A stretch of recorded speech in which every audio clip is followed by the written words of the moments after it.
Hey, this is kind of an important episode, and I am going to, as I said in the title, going to be making a bit of a pivot with this podcast. Not wrapping it up, but I am going to change things. So I just want my listeners to know that when I started this 6 years ago, I had no idea that I was going to end up with the listener base that I ended up having, and I'm just so kind of blown away by that.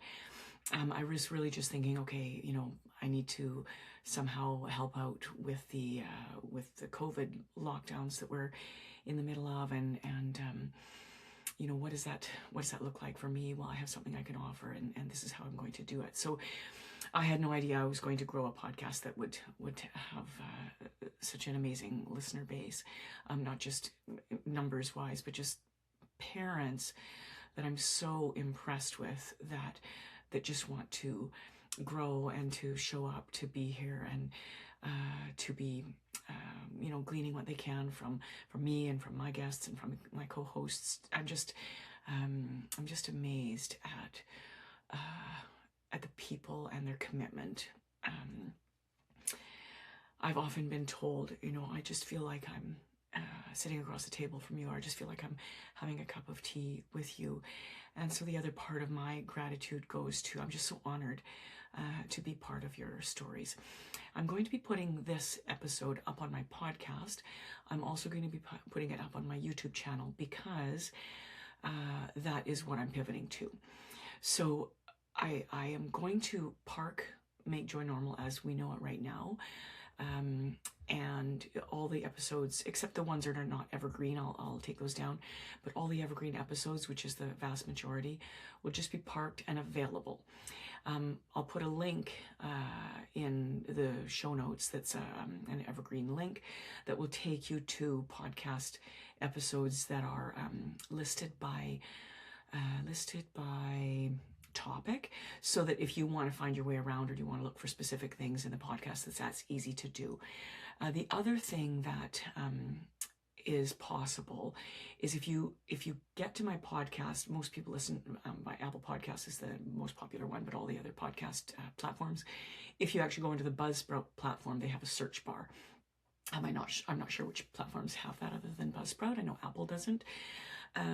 But that's where you can search for specific topics or specific titles as well.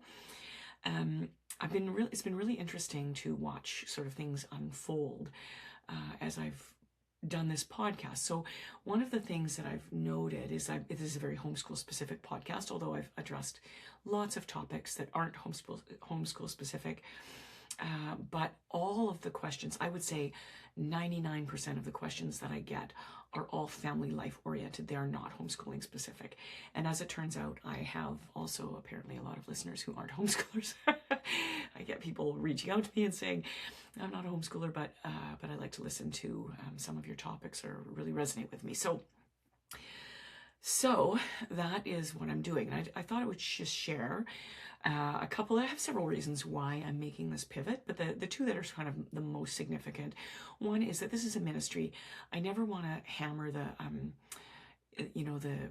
donation part of it, or whatever. People have a lot of subscriptions to everything, and I just feel like I just want to offer what I offer without there being any sort of pressure to donate, or to this is not my living. It's a ministry.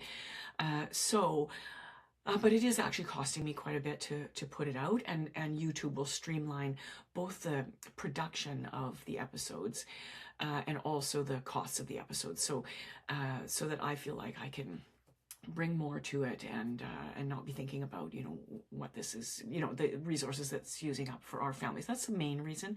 Also, just kind of feeling like it's time for a change. All the resources that I have, lists and whatnot, will all be available. And I have a whole bunch of episodes already on YouTube. They're not very good. They're old ones before I realized the importance of lighting and sound and all of those things. Still, I don't think my production is super high quality, but people don't seem to mind. I would say there's lots of cool topics that I address on YouTube, but but I think the quality has improved since my early days of YouTube. And so I would prefer not also to be on two different platforms, two different kinds of platforms. So I'll channel it all into YouTube, and so it will also be video as well. I can just do audio on YouTube, but I'd prefer just to do probably shorter episodes, 15 to 30 minutes, and strictly on video on YouTube. So I will leave everything up. I'll move forward. I'll re-emerge. I'm going to take the summer off. I'll re-emerge on YouTube.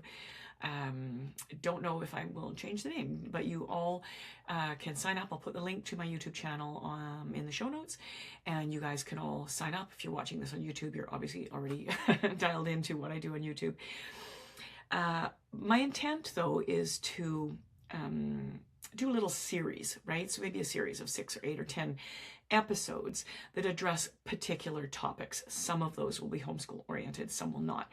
For example, maybe on discipline or household order or sexuality or teenagers or making a high school transcript or great books to read. Could be anything, you know, just sort of whatever comes across my path that seems like it needs to be addressed or whatever.